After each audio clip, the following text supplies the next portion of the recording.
vitamin D wuxuu ka mid yahay fitamiinaadka awoodda ama difaaca jirka mar walba aad u ilaaliya. sidoo kale vitamin D wuxuu ka qayb qaataa shaqooyinka ugu muhiimsan uguna ballaaran jirka bani'aadamka. vitamin D wuxuu u kala baxaa laba qaybood, vitamin D3 iyo vitamin D2. inkastoo vitamiinka intiisa ugu badan laga helo dhanka ee qoraxda, haddana dadka inta ugu badan waxaa la ogaaday inuu ku yar yahay. soo dhawaada saaxiibayaal, waa anigoo ah Dr. Maxamed Liyon Maxamed. inta aanan mowduucayga furin, marka hore like-ta, follow-ga, subscribe-ka YouTube channel-kayga iyo Facebook page-kayga ayaa idinka codsanaya inaad saartaan.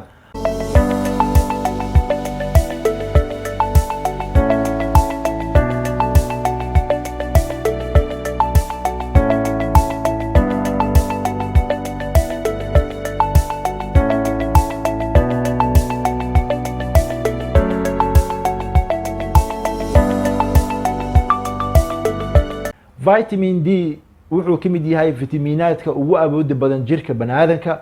wuxuuna qabtaa shaqooyin aad iyo aad uusan jirka ugu maarmin. sidoo kale vitamiinkan waxaa lagu tiriyaa inuu u shaqeeyo qaab ahaan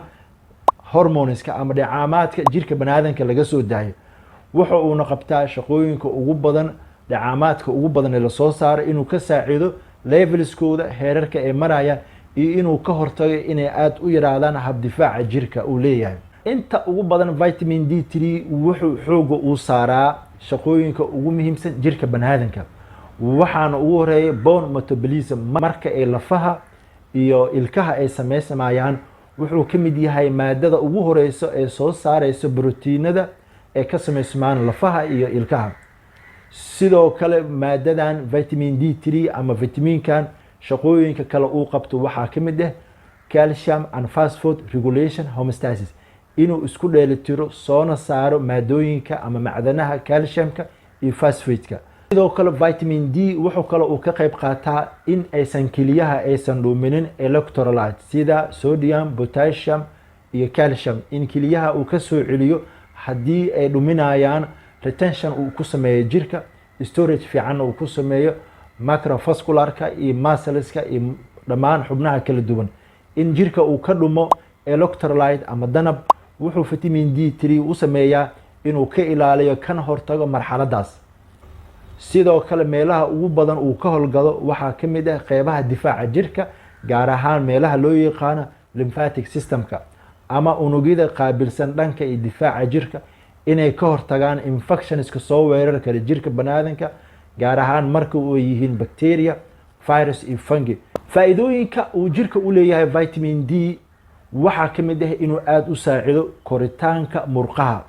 borotiinada ay ka samaysan yihiin murqaha inuu ka saacido inay awood badan ay yeeshaan, adkaadaan, qofkan uu arko energy badan inuu leeyahay. sidoo kale vitamin D wuxuu kaloo aad u anfaca dadka muscle buildingka ama murqaha aadka u dhiso, jimka ku jiro. waxa uu ka yareeyaa xanuunka dikaanka murqaha iyo seedaha iyo neerfayaasha ka qabsan karo. sidoo kale vitamin D wuxuu kaloo faa'iidooyin badan u leeyahay dhanka iyo fertilityga, bacriminta shahwaadka ragga, gaar ahaan testosteronka. marka la soo deynayo waxaa la ogaaday ama la arkay in vitamin D haddii jirka uu ku badan yahay inay aad suurtagal u tahay in shahwaadkaasi ay noqoto mid dhaqdhaqaaqeeda, cufnaanteeda, awoodeeda ay aad u sareyso.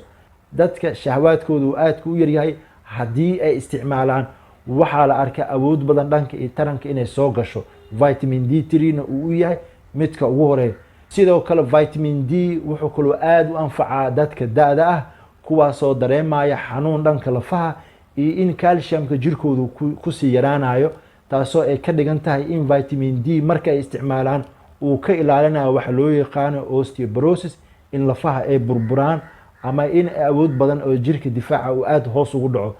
waxyaabaha sababi karo in uu hoos u dhaco ku imaado vitamin D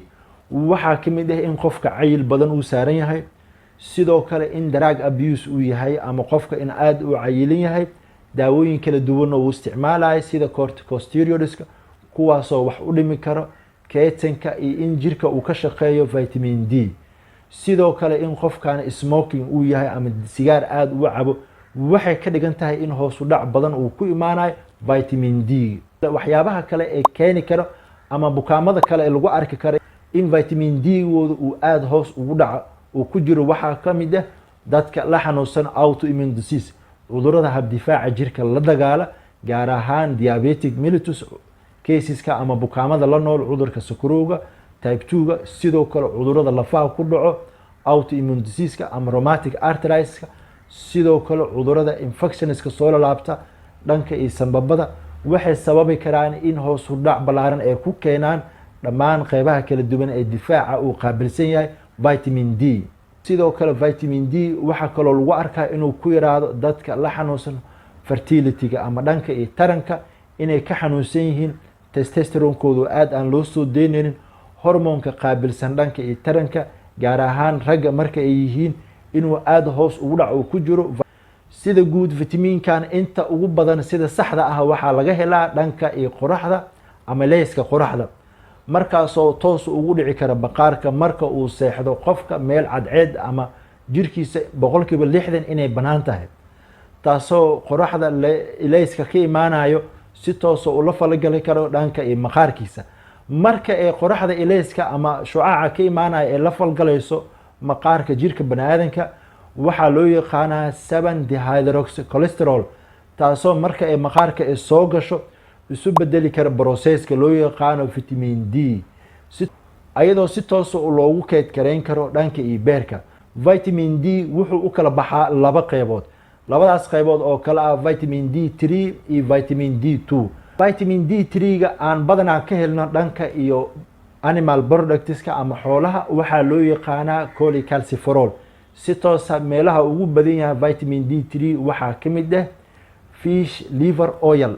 saliida beerka ee malayga inta ugu badan waxa laga helaa vitamin D3 sidoo kale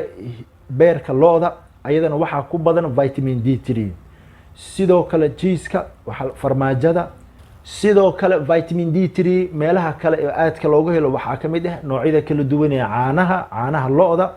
dhamaan animal productska waa meesha ugu muhiimsan lagana heli karo qofka marka uu u baahan yahay vitamin D3 dhanka iyo vitamin D2 marka aan fiirino oo asagana loo yaqaano ergocalciferol inta ugu badan balantiska ayaa laga helaa waana xaddi aad u yar gaar ahaan geedka loo yaqaano mushrooms sidoo kale soya beanska qaybaha kala duwan ee digirta sida qamadiga waxa had iyo jeer ayagana ku badan vitamin D3 vitamin D isticmaalkiisa mar walba waa muhiim wuxuuna u yahay manaaficaad aad u fiican dhanka iyo jirka iyo caafimaadka isticmaalka vitamin D aad ayuu u balaaran yahay balse waxaa la rabaa inaad gaarsiisid in ku siman 200,000 oo unit inaad isticmaali kartid 6 bilood mar sida guud markaad rabtid inaad isticmaashid vitamin D waxa ugu horeeya aad ka heli kartaa dhanka iyo qoraxda kaasoo ay muhiim tahay inaad cadceeda aad isku dhigtid in ku siman isbuucii 3 bari aad seexatid 60% jirkaagana uu yahay meel cadceeda ay ku soo dhici karto ama qoraxda ilayskeeda uu soo gaari karo taasoo ah inaad qaawan tahay ama in badan dhar aad wadanin waxaadna isticmaali kartaa 10 ilaa 30 daqiiqo inaad qoraxda isku dhigi kartid isbuucii 3 bari kamid ah taasi waxay suurtagelinaysaa inay kor u soo qaado awood yaradii difaaca jirkaaga iyo in levelska vitamin D uu noqdo mid aad u sareeya saaxiibayaal anigoo ah Dr. Maxamed Liibaan Maxamed halkan ayaan ku joojinayaa waxaan idin leeyahay wassalaamu calaykum waraxmatullaahi wabarakaatuh